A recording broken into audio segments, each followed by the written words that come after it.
नहीं आया ना आपका भतीजा? मसरूफ होगा, और फिर वैसे भी अभी घर पर ताजियत करने वाले लोग आ रहे होंगे, और भाई साहब का हल्का अहबाब खासा वसी था। ऐसी भी क्या मसरूफियत, अगर नहीं आना था तो एक कॉल ही कर देता। इफ़्फ़त ने रोक लिया होगा, और वो माँ के हुक्म के बगैर एक कदम भी नहीं उठाता है, लेकिन वो मेहरू को लेने जरूर आएगा। कब आएगा? मेरे मुंह में खाक, ऐसा ना हो कि शहरी ना आए और मेहरू का तलाकनामा आ जाए।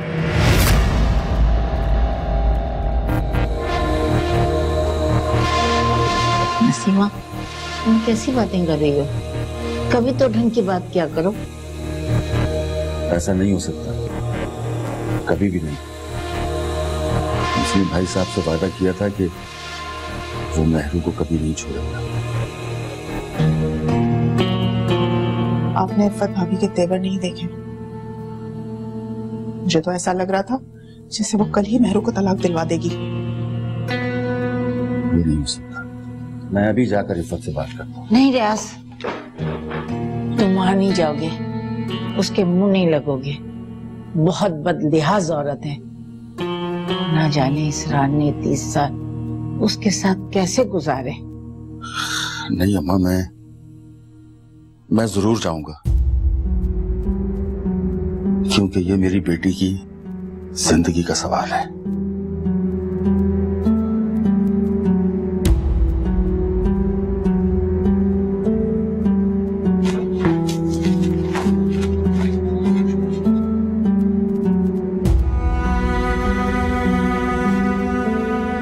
मुझे तो अफसोस हो रहा है कि मैं कल वहां क्यों नहीं था। काश मैं कल वहां होता। तुम क्या करते? कुछ तो करता। इफ़्फ़त इस रात के जाने के बाद खुद मुख्तार हो गई है। उसकी तो चाल ढाल ही बदल गई है। पहले तुम परेशान हुई, मैं हूं ना। मैं जानती हूँ राहिल भैया, जिनके भाई होते उनकी बहनों को कभी कुछ नहीं होता।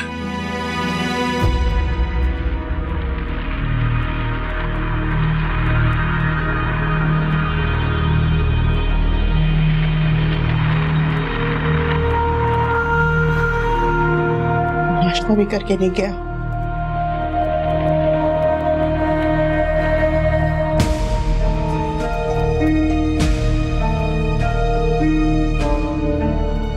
इफ़्फ़त बेगम, इफ़्फ़त बेगम,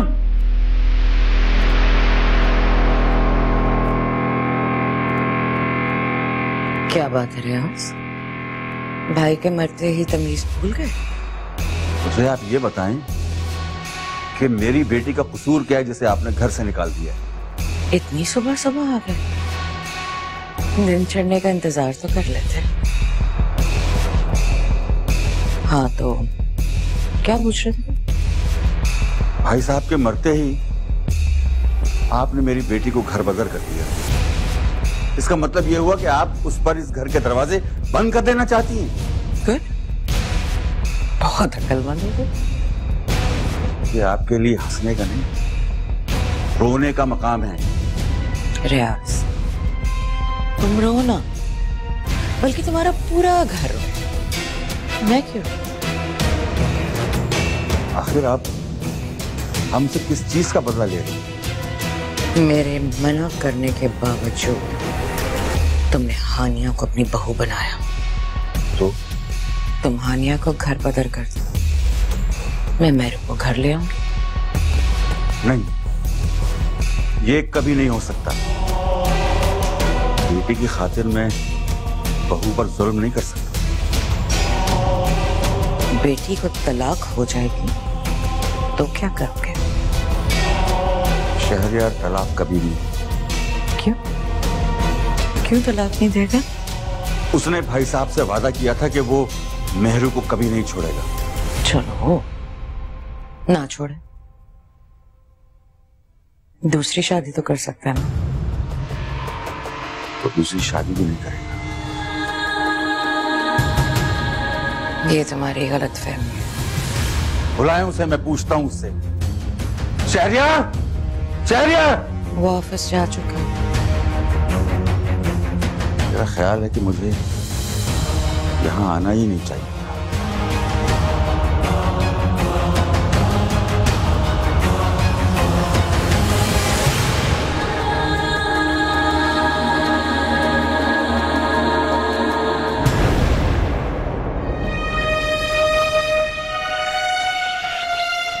या अल्लाह खैर, ये औरत तो किसी की भी नहीं।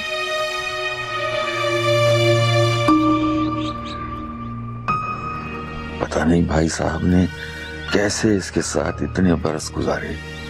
भाई साहब का हौसला था, सब्र था। ये फख्र की मारी औरत, इसे तो भाभी कहते हुए शर्म आती है। मैं क्यों चला गया इसके पास? भाई साहब और अम्मा के कहने पर मैंने महरू को इनकी बहू बनाया।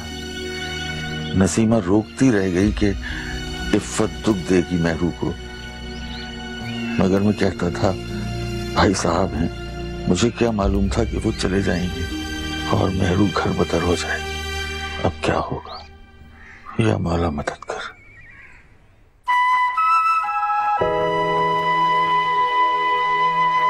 हानिया, तुम एक काम करो, आटा गूंद लो। इतने में मैं ये सालन देख लेती हूँ।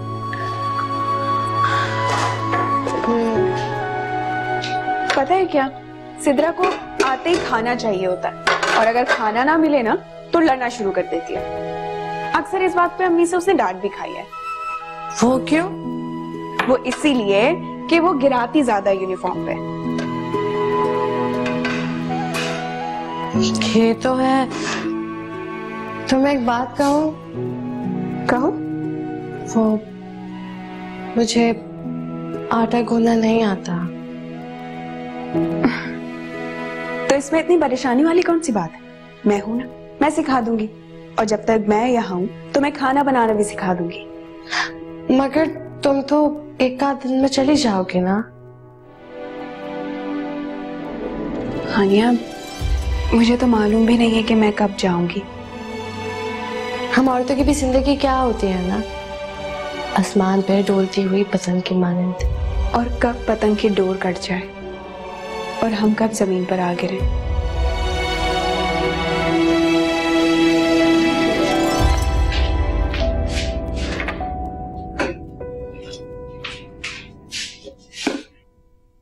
पानी नहीं डालोगी उसमें? नहीं, गोभी अपने ही दम में गल जाएगी और देखना 10 मिनट में सालन भी तैयार हो जाएगा। अगर मैं तुम्हारी जगह होती तो पता नहीं कितना पानी डाल चुकी होती। चलो, आज तुमसे एक टिप तो मिल गई। अरे नहीं, तुम भी बहुत जल्दी सीख जाओगी। और मुझे तो ख्याल ही नहीं था कि तुम्हारे हाथ में जख्म है। ये भी जल्द ठीक हो जाएगा। भाप से जलने का जख्म तो बहुत बुरा होता है। पता नहीं तुमने कैसे बर्दाश्त कर लिया। आंटी के डर से। जीवन के सहरा में खोई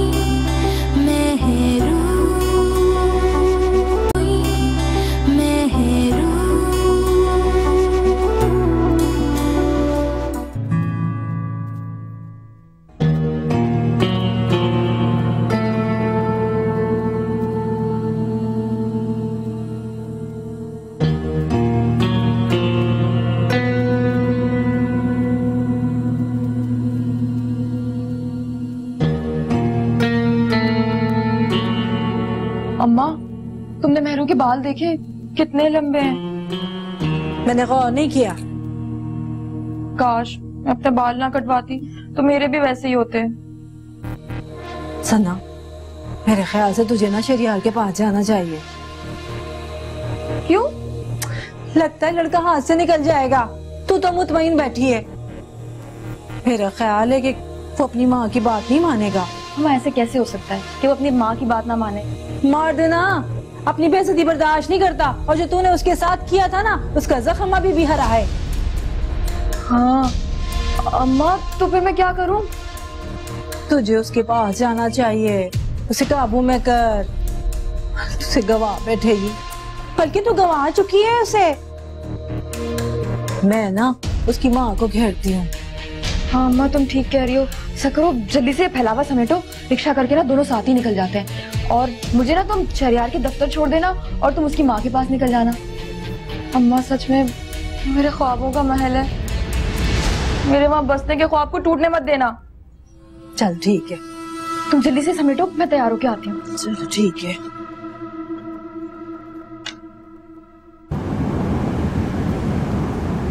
ठीक है धर्मेजी साहब, नो इशू, हम कल शाम की मीटिंग फिक्स कर लेते हैं। चलो ठीक है, डन है। ओके, अल्लाह हाफिज।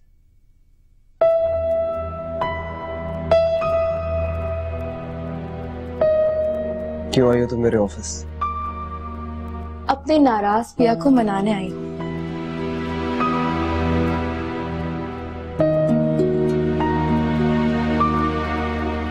मेरा तुमसे कोई ताल्लुक नहीं है।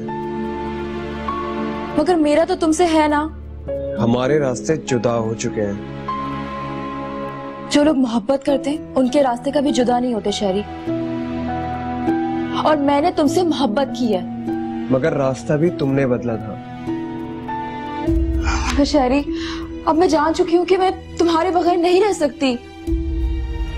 सना, ये मेरा ऑफिस है। हाँ तो कहीं बाहर चलते हैं ना। कहीं नहीं जाना मुझे, काफी बिजी हूँ मैं। शहरी प्लीज, कहीं बाहर चलते हैं। देखो कितने दिन हो गए हम कहीं बाहर नहीं गए, मुझे तो ऐसा लगता है बरसों बीत गए हैं। सना, मैंने कहा जाओ यहाँ से। तुम मेरे साथ अभी बाहर चल रहे हो, वरना मैं यहीं बैठी रहूंगी और कहीं नहीं जाऊंगी। तुम मेरी इज्जत जानते हो।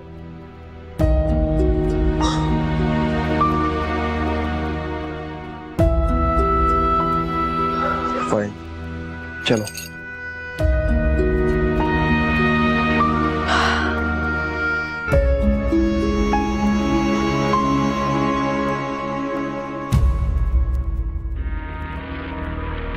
रिफत बहन, आपके कहने पे मैंने सना से बात तो कर ली थी, पर वो बहुत उदास है। लगता है जिंदगी से ही बेजार हो गई है। आप पे यकीन रखी हुई है कि आंटी ही कुछ करेंगी। उससे कहो फिक्र ना करे, मैं सब ठीक कर लूंगी। यानी शहरयार मेहरू को तलाक दे देगा? कोशिश तो यही है, और अगर शहरयार मेहरू को तलाक नहीं देगा तो सना के बाद मेहरू खुद उससे तलाक ले लेगी। हाँ, ना हींग लगे ना फटकड़ी, और रंग भी चोखा आएगा। शहरयार तो तलाक अभी दे दे, मगर वो कहता है वो मजबूर है। कैसी मजबूरी? इसरार अहमद ने किसी वक्त शहरी से वादा ले लिया था कि वो मेहरू को कभी नहीं छोड़ेगा। अच्छा अच्छा, वो वादे की जंजीरों में जकड़ा हुआ है। हाँ, जैसे उसकी शादी सना से होगी तो मेरे खुद तलाक का मुतालबा करेगी, और शहरयार अपने वादे से खुलासी पालेगा। बिल्कुल, आपने ठीक कहा है। तुम बस सना से कहो कि वो शहरयार को ज्यादा से ज्यादा वक्त दे, इस तरह वो काबू में रहेगा। ऐसा ही होगा, आप फिक्र ना करें। उसे कहा था कि जब मुलाकात हो तो फोन करे। हाँ, मैंने कहा था। अभी तक तो फोन नहीं आया। बहना, आप भी कमाल करती हैं, शहरयार के सामने फोन तो करने से रही।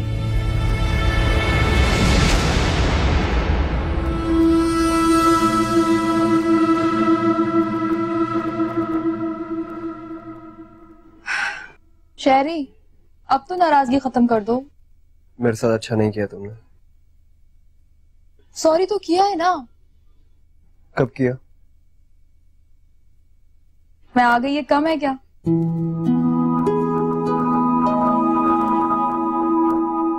शहरी, मुझे इन चंद दिनों में अंदाजा हो गया है, मैं तुम्हारे बगैर कुछ भी नहीं हूं। तुमने मेरी कमी महसूस की?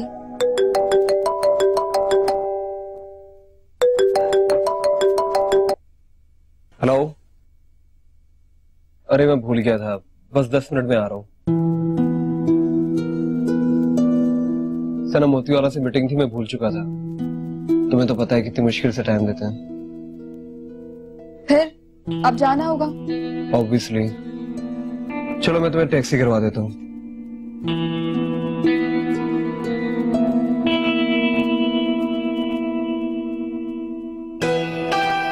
अरे ये सारे बर्तन यहीं रखे। सिद्रा भी ना कोई काम ढंग से नहीं करती है। लापरवाह। हाँ, तुम्हारी जो दोस्त है इसी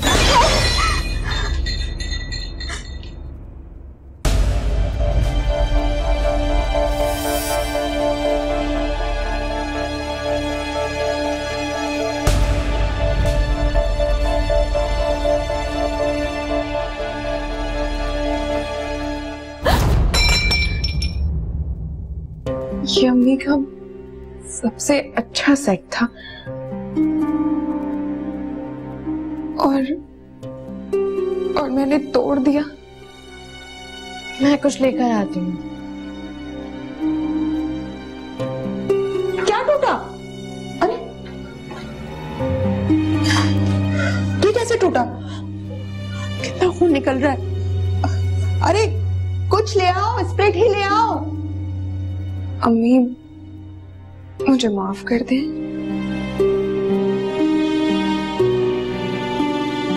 मुझसे आपका पसंदीदा सेट टूट गया। अरे तुमसे ज्यादा कीमती तो नहीं है ना बेटा? कोई बात नहीं, ये लीजिए।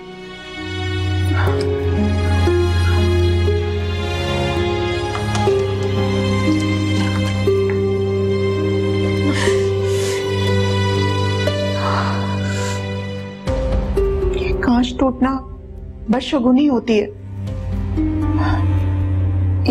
ये आपसे किसने कहा? तुम्हारी दादो कहती है। खैर मैं पट्टी बांध रही हूँ। देखो कितना खून निकल रहा है। ओह, दर्द हो रही है।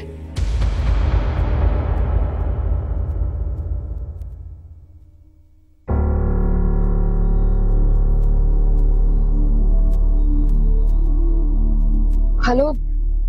हाँ बेटा बोलो। आंटी अम्मा से बात करवा दें। वो थोड़ी देर पहले चली गई हैं, आधा घंटा हो गया। ओह अच्छा, ठीक है। शेरी से मुलाकात हुई? हाँ हुई थी।